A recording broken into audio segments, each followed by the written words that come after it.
Good morning, students. The topic of today's discussion is radars. Now, what is radar? The word radar is an acronym which means radio detection and ranging. It is basically a means of gathering information about distant objects or targets by sending electromagnetic waves to them and thereafter analyzing the reflected waves or the echo signal. Higher frequencies produce the best echoes, which make it possible to detect smaller targets and permit the use of smaller antennas.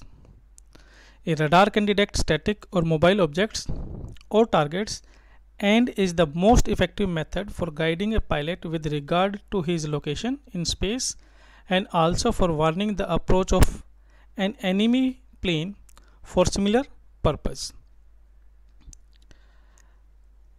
We know that in an electromagnetic wave encounters sudden change in conductivity, permittivity or permeability in the medium, a part of the electromagnetic energy gets absorbed by the second medium and is re-radiated. This sudden change in the electrical property of medium constitutes the targets. The re-radiated energy on being received back at the radar station gives information about the location of the target. The location of the target includes the range, angle and the velocity parameters. The range is the distance of the target from the radar. The angle could be azimuth angle or angle of elevation for static targets and the velocity for the moving targets. For satisfactory location of the target, the received power or the echo power must be appreciable. Accordingly, the amount of power or the energy required to be radiated by the radar transmitter must be high, typically about 5 kilowatt to megawatt. Such high power at high frequencies can be generated by the magnetron.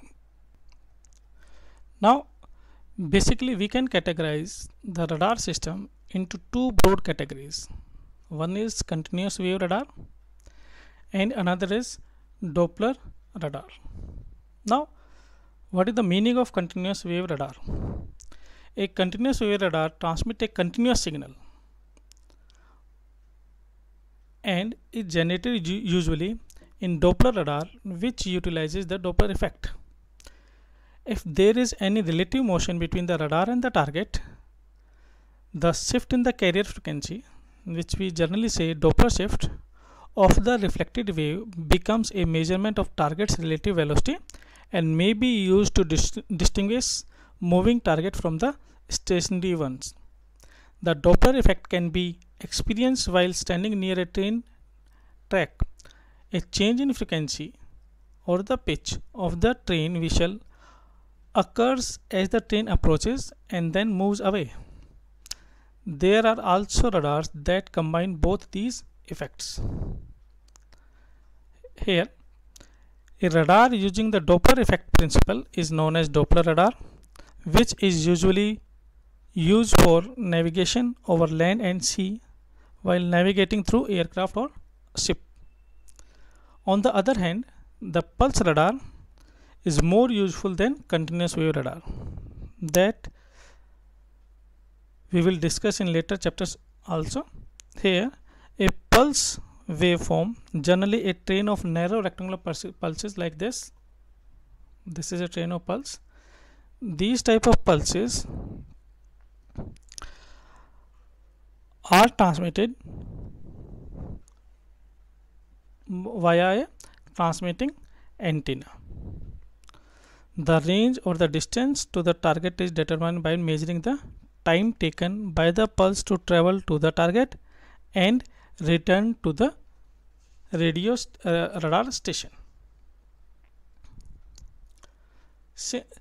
This we can see from this twice of r, because it is going to the target and returning back. That is why we are saying twice of r, double the distance.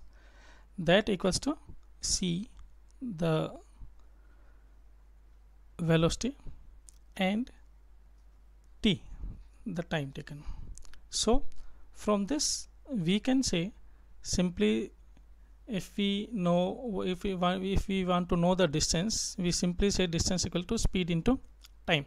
Now here the distance is two-way, means from radar transmitter to the target and returning distance, that is from target to radar receiver. That is why we are taking double the distance. So from here, if we simplify it, we get r equals to ct by 2. Now this is the basic, very basic formula for the calculation of the range in any radar system. Here twice of r, the total distance two-way between radar and the target. Capital T, the time taken by electromagnetic wave to cover distance, twice of r, and c is the velocity of light. So this is the basic formula which every radar is going to use for the calculation of the range. Now we are going to discuss a very basic diagram or block diagram of a monostatic radar system. Now here we see the main components. Main components in this block diagram are, this is the transmitter side, this is the receiver's system, duplexer, and the indicator system, and this is the transmitting or the receiving antenna. Normally we say transceiver antenna because it is going to transmit and also it is going to receive the electromagnetic signal. And this is the target. This target may be moving or a fixed target. So by this simple diagram we are going to understand how any radar system is going to calculate the range of the target. Now the transmitter, this transmitter is going to radiate or transmit electromagnetic radiation generated by a magnetron oscillator. There is an oscillator which is going to generate microwave signals within this transmitter. A portion of this transmitted signal is intercepted by the target. This is going to be transmitted with the help of this transmitting antenna. This is going to be transmitted, and some portion of this transmitted signal is intercepted by this target and by the target, and some portion is re-radiated in all the direction, and out of that re-radiated signal some portion is intercepted by the receiving antenna of the radar system. This receiver antenna collects the returned echo signal and deliver it to the receiver, system, where it is processed to detect the presence of the target and to extract the relative velocity with respect to radar station if the target is moving, and that information can be studied with the help of this indicator. Now here, what is the function of this duplexer? Its function is first to isolate the transmitter and the receiver during the transmission and reception. Second, to protect the receiver from high power which is transmitted by the transmitter, because the transmitter power here is very high as compared to the received echo power. So it is going to isolate the received power from the high transmitted power. And third one is to help use a single transmitter or receiving antenna. With the help of this duplexer we can simply use a single antenna for the transmitter, for the transmission part, and for the receiver part. This is how this whole system is going to help. So as I have said, this is the very basic structure or the block diagram which is showing you the basic working principle of a radar system. And this indicator, or it may be a display screen. That display screen can be calibrated to indicate the target data. So to summarize, the general requirement for any radar system are: 1. The duplexer should be automatic in its operation. This duplexer should be in automatic. The radar transmitter should remain silent during the echo period. When this radar is going to receive the electromagnetic signal, in that case this transmitter should not work, or it should be in silent mode. Third, the transmitted pulse should be quite powerful to counter the attenuation during forward and the return journey. It means the transmitted signal should be of high power. Next, the received echo pulse being weak, the receiver should be extremely sensitive and at the same time immune to noise, means any clutter. So this receiver should be having two basic qualities. One is it should be highly sensitive, and second, it should be immune to the noise signals. It should have necessary amplification and signal processing circuit and capability to display the target information on the radar screen. Next requirement is the radar antenna should be highly directive and have a large gain so that it can radiate a strong signal and receive a weak pulse. So these are the two properties of this transceiver system. One is it should be highly directive, and another is it can radiate a strong signal and receive a weak pulse, because we know the echo signal is normally very weak as compared to the transmitted pulse.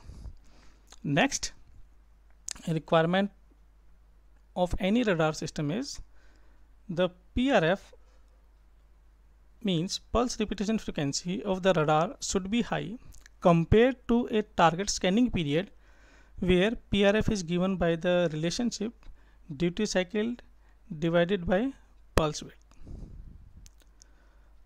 A small duty cycle provides necessary time required for the pulse to go to the target, get reflected, and provide echo pulse for the radar receiver. Normally, pulse length or the width lie in the range of 0.1 to 10 microseconds.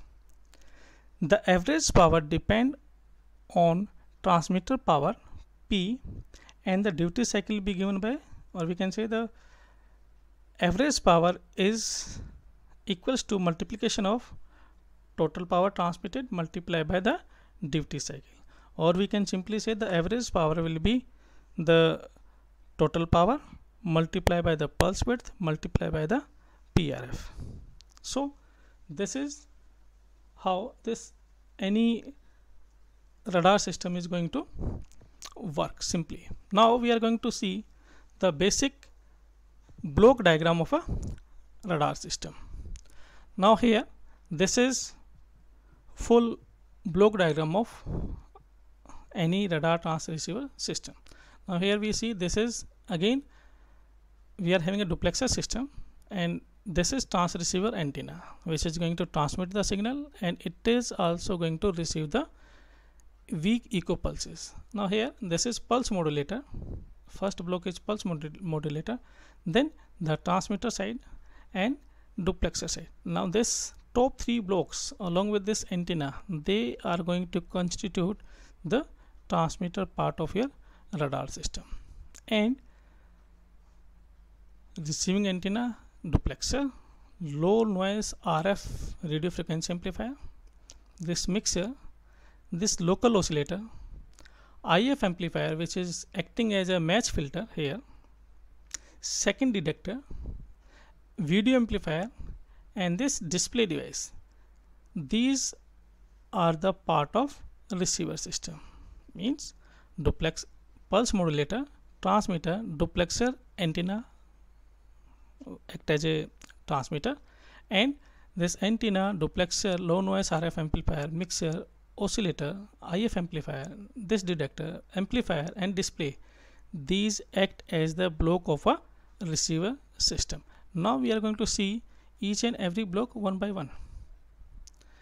Now transmitter, it is generally, as I have already told you, this is generally an oscillator, magnetron, which is going to generate microwave signals that is pulsed on and off with the help of this pulse modulator. We are going to generate a pulse like this pulse.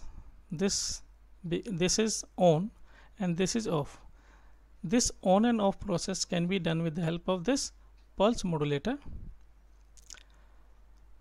and by modulator to generate repetitive pulse of train, we are going to generate a continuous pulse of on and off signals.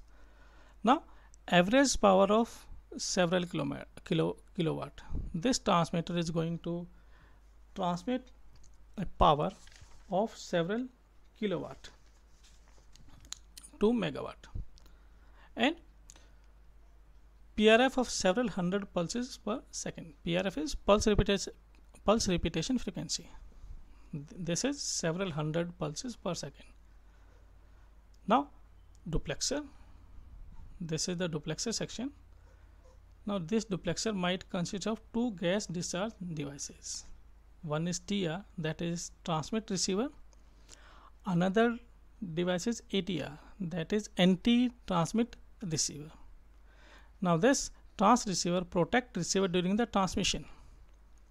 It is going to trans receiver when we are going to transmit a very high power signal from the transmitter side. During that transmission part, this duplexer is going to protect the receiver during the transmission, and on the other side, this anti-transmit receiver, this direct echo signal to receiver during the reception. This is acting when we are using the duplexer system for the receiving of very low power echo pulse. So this is how this duplexer is going to protect or isolate this transmitter and the receiver during transmission. It is going to stop the receiver, and during the receiving activity it is going to isolate transmitter. So with the help of this duplexer, we are going to isolate the transmitter and the receiver. Now usually receiver is of super heterodyne type. Super heterodyne, hetero means two different, or the different, or dyne means here mixing. Now this, with the help of this RF amplifier, mixer, local oscillator, these are going to heterodyne the incoming frequency and the locally generated frequency to generate the IF signal. Now what is the function of first block? This that low noise RF amplifier. Now here low noise RF amplifier, this is parametric amplifier or low noise transistor. It is not always desirable, but with it front end will be more sensitive. Mixer have greater dynamic range and less susceptible to the overload. Now normally this is not required, these three sections, but to increase the sensitivity and to make mixer more dynamic and less susceptible to the overload, we are going to use this section. This is going to basically amplify the echo signal coming from the targets, and this amplified echo signal is sent to the mixer. Now what is the function of mixer and oscillator? This combination along with RF amplifier will convert your RF signal into the IF signal. That radio frequency signal is being converted to the intermediate frequency with the help of these mixer and oscillator combination. Air surveillance radar have a center frequency of 30 or 60 megahertz and bandwidth of order 1 megahertz. So this is 30 to 60 megahertz center frequency. Now after this mixer, which is going to generate the IF signal, the signal is sent to the another amplifier, that is IF amplifier or the matched filter. Now this amplifier is acting as a match filter, and the frequency response function should be maximize the peak signal to mean noise power ratio of the output. Now if this match filter response is maximized, then we will get maximum signal to noise ratio, or we are going to maximize the S by N ratio. So this is the use of this IF amplifier. Then we are having the second detector stage. After maximizing the SN ratio in the IF amplifier, the pulse modulation is extracted by the second detector, and that extracted signal is going to be amplified. That second detector signal is going to be amplified by the video detector to a level where it can be properly displayed. So this video amplifier is going to amplify the output of this detector signal so that it can be conveniently displayed on the display device.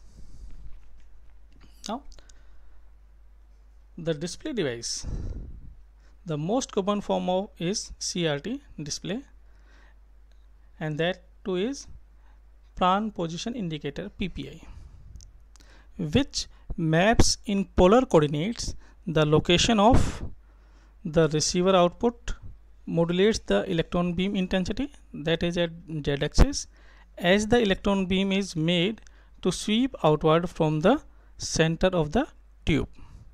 The beam rotates in angle in response to the antenna position, and similarly another display device, B-scope display, is similar to the PPI except that it utilizes rectangular rather than the polar coordinates to display range versus angle. Both the B-scope and the PPI, being intensity modulated, have limited dynamic range. Now we have another form of display, and that is A-scope, which plots target amplitude on y-axis versus range on x-axis for some fixed direction. This is a deflection modulated display. It is more suited for tracking radar application than the surveillance radar system. So this is the main radar block diagram of any radar system.